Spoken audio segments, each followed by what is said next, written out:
मैं सृष्टि आप सभी का स्वागत करती हूँ मेरे YouTube चैनल पर।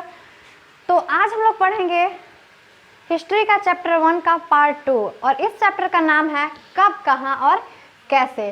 पिछले वीडियो में हमने जाना था कि कैसे मिन्हाज सिराज ने 13वीं शताब्दी में बिहार को बिहार नाम दिया था, ठीक है। और इस वीडियो में हम लोग बहुत सी बातें जानेंगे, लेकिन सबसे पहले हम लोग जानेंगे कि मध्ययुगीन भारत का आर्थिक जीवन कैसा था। तो देखिए, जो मध्ययुगीन भारत का आर्थिक जीवन था वो मुख्य रूप से कृषि पर ही आधारित था, ठीक है। अब बात आती है कि आखिर कृषि पर ही क्यों आधारित था, कुछ और पर भी तो डिपेंड रह सकते थे ना उस समय के लोग, लेकिन नहीं। उस समय बड़ी बड़ी फैक्ट्रियां नहीं थी कि कोई कपड़े का फैक्ट्री खोल के बैठा है, कोई कुरकुरे का फैक्ट्री खोल के बैठा है, कोई लेस का फैक्ट्री खोल के बैठा है ना। उस समय सिर्फ और सिर्फ लोग खेती ही किया करते थे, ठीक है। अब देखिए, अधिक से अधिक उत्पादन होने लगा, क्यों? क्योंकि टेक्नोलॉजी में बदलाव आया। कैसे? जैसे देखिए, पहले लोग खुरपी से ट्राई किए कोड़ने के लिए खेत, ठीक है।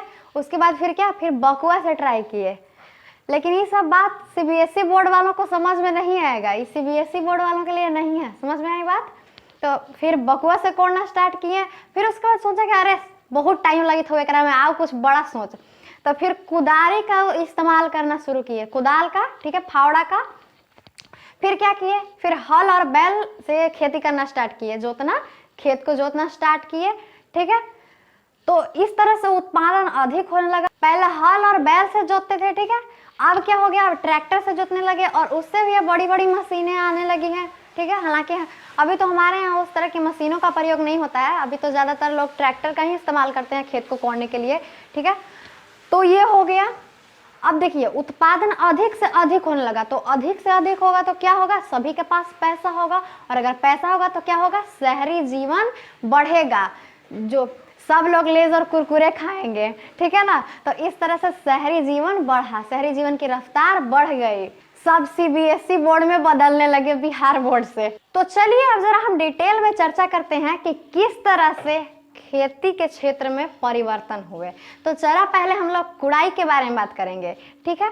तो देखिए फ्रेंड्स, पहले क्या था, जब बहुत प्राचीन काल था, मतलब कि बहुत टाइम पहले, तो लोगों को पता ही नहीं होगा कि कोड़ने से क्या होता है खेत को, ठीक है। फिर उन लोगों को लगा कि कोड़ना चाहिए, ठीक है, तो शायद हाथ से कोड़ते होंगे, ठीक। उसके बाद क्या किए होंगे, शायद कोई लकड़ी से, सोचे कि अरे हाथ से बड़ी हाथ दुखा जाए थोड़े, चल लकड़ी से कोड़। तो फिर लकड़ी से कोड़ना स्टार्ट किए, ठीक है। उसके बाद क्या किए होंगे, छोटा मोटा कोई औजार टाइप चीज होगा तो उससे कोड़ना स्टार्ट किए होंगे। फिर उसी से उन लोगों को आइडिया मिल गया होगा कि क्यों ना कुछ मतलब बड़ा उस तरह का बनाया जाए जिससे कि कम समय में ही कुड़ाई की जा सके। तो फिर उन्होंने बकुआ बनाया होगा, फिर कुदाल बनाया होगा, ठीक है। फिर सोचा कि अरे इसमें भी बहुत टाइम लग रहा है, ये जो मानव है ना कभी किसी चीज से संतुष्ट नहीं होते हैं, ठीक है। तो क्या हुआ, फिर उन्होंने हल और बैल का इस्तेमाल करना शुरू किया, ठीक। उसके बाद क्या हुआ, ट्रैक्टर हो गया, अब हम लोग ट्रैक्टर यूज करते हैं, ठीक है। अब ये तो हो गई कुड़ाई की बात। अब जरा सिंचाई की बात करते हैं, क्योंकि कुड़ाई के बाद फिर सिंचाई की जाती है, ठीक है। तो देखिए फ्रेंड्स, पहले क्या था, बहुत टाइम पहले लोग जब खेती किया करते थे तो वो सिर्फ और सिर्फ वर्षा के जल पर ही निर्भर थे, डिपेंड थे कि अगर वर्षा होगी तो खेतों की सिंचाई होगी और अगर नहीं होगी तो खेतों की सिंचाई नहीं होगी। फिर क्या किया, उन्होंने दिमाग लगाया, ठीक है। उन्होंने क्या किया कि अरे चल कुआं खोद, पानी निकलता, ठीक। हो सकता है किसी ने खोद कर देखा होगा, दिमाग खराब हो गया होगा तो खोदने लगा होगा बिना मतलब के, तो अरे देखा कि अरे अंदर से पानी निकली था, तो उसको और खोदा, ठीक है। और फिर उसी को कुआं बोला जाने लगा, ठीक है। तो कुआं बनाया, ठीक। फिर उससे सिंचाई होने लगी। उससे क्या हुआ, लोग बाल्टी, 1 बाल्टी 2 बाल्टी 3 बाल्टी कर कर खींचा करते थे पानी, तो इसमें काफी टाइम लगता था। तो उन्होंने क्या किया, फिर घटी यंत्र का, अर्घट का इस्तेमाल शुरू किया गया। अर्घट और घटी यंत्र दोनों एक ही चीज है। देखिए क्या होता था, मान लिया कि ये क्या है, यह है कुआं, ठीक है। यहाँ पर क्या है, कुआं, और इस तरह का कुछ टेक्निक होगा जिससे कि मतलब इस पर कुछ खड़ा रह सके, ठीक है।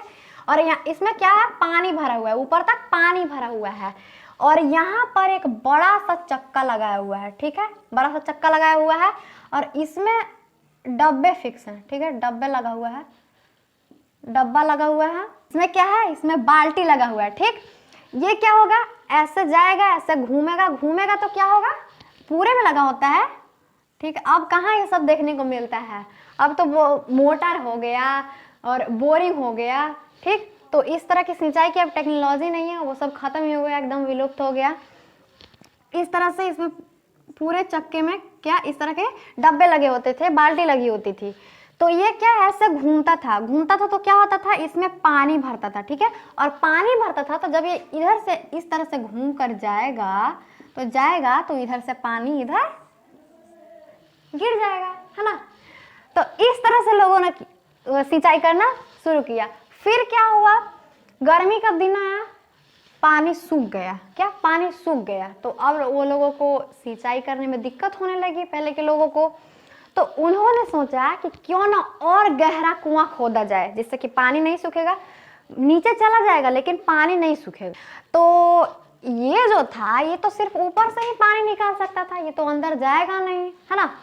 तो उन्होंने अब क्या किया, इस गोल को इस तरह से उन्होंने मोड़कर लमढेंग कर दिया, इस तरह से। ठीक है, इस तरह का होता था आकार, और यहाँ पर कुआं।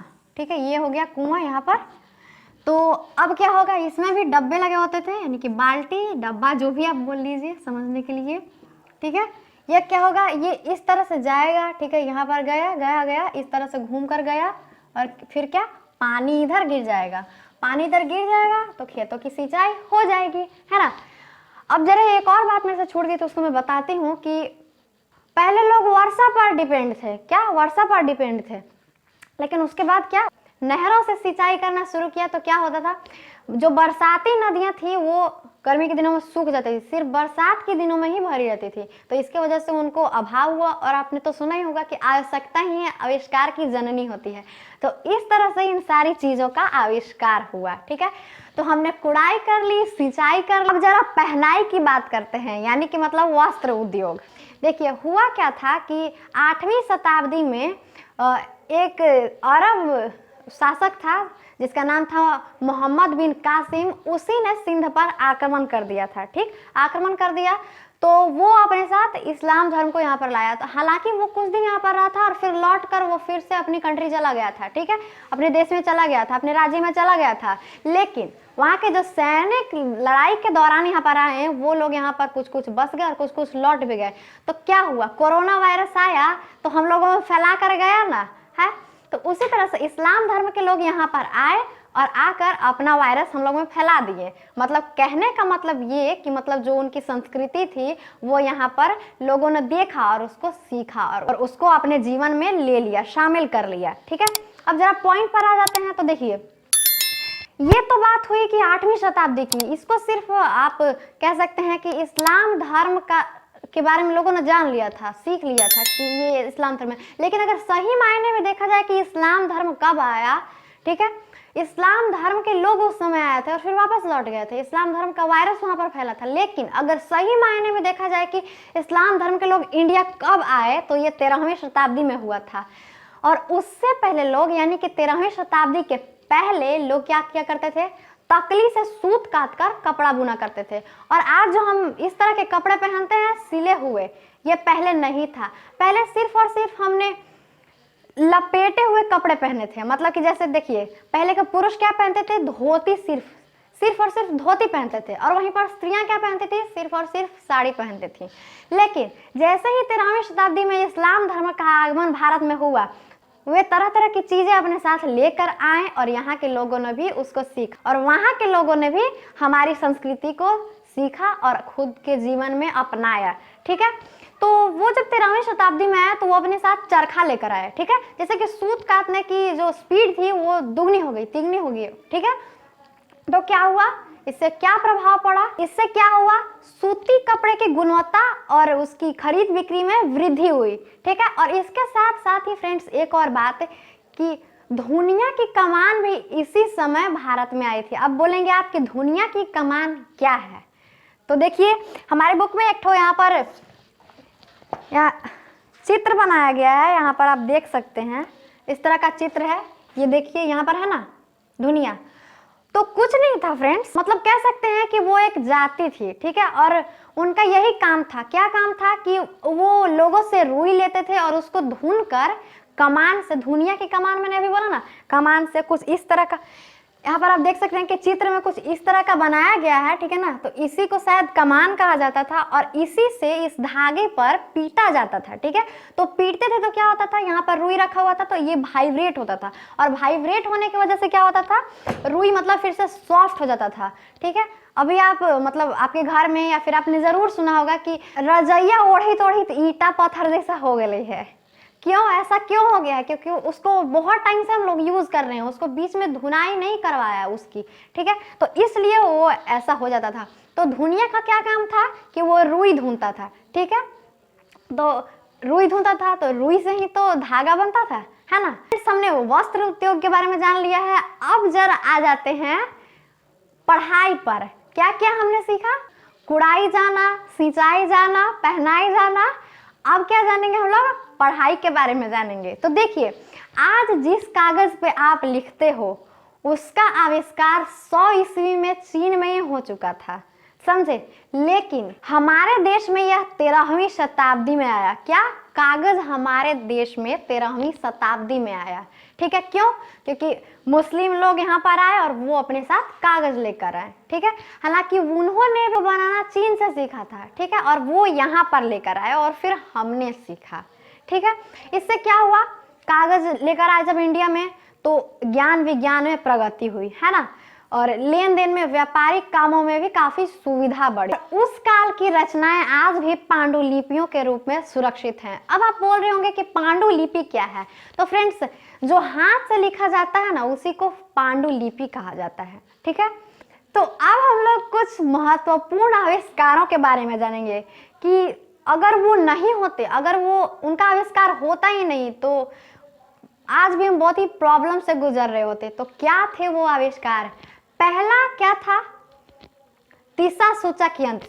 जब प्राचीन काल में व्यापारी व्यापार के दौरान किसी दूसरे कंट्री में यानी कि दूसरे देश में जाते थे तो वो क्या था, पानी के मार्ग से जाते थे, है ना, जहाज से। तो क्या होता था, जब वो बीच समुद्र में पहुंचते थे तो उनको कुछ पता ही नहीं चलता था कि उनको कहाँ जाना है। जाना था नानी के यहाँ और पहुंच जाते थे दादी के यहाँ, है ना। सिर्फ और सिर्फ अथाह पानी ही पानी दिखाई देता था। तो उन्होंने क्या किया, कुछ जुगाड़ लगाया उस तरह। उनके दिमाग में कुछ आया कि चलो भाई चुंबक का प्रयोग करते हैं। इस प्रयोग को आप अपने घर में भी कर सकते हैं, ठीक है। क्या करना है, एक धागा ले लेना है, ठीक है, और एक चुंबक को क्या करना है, उसमें बांध लेना है, ठीक। और बांध लेना है, जैसे ही आप उसको ऐसे करोगे, ठीक है, तो एक सिरा उसका उत्तर की ओर हो जाएगा और एक सिरा दक्षिण की ओर हो जाएगा, ठीक है। और आपको ये पता चल जाएगा कि कहाँ उत्तर है, कहाँ दक्षिण और कहाँ पूरब, कहाँ पश्चिम, ठीक है। फिर मिलेंगे हम लोग नेक्स्ट वीडियो में, लेकिन उससे पहले जाकर हमारे चैनल को जल्दी से सब्सक्राइब कर दें और एक लाइक का बटन दबा दें, ठीक है, जिससे कि हमें मोटिवेशन मिलेगा। और फिर मिलेंगे हम लोग नेक्स्ट वीडियो में, तब तक के लिए जय हिंद।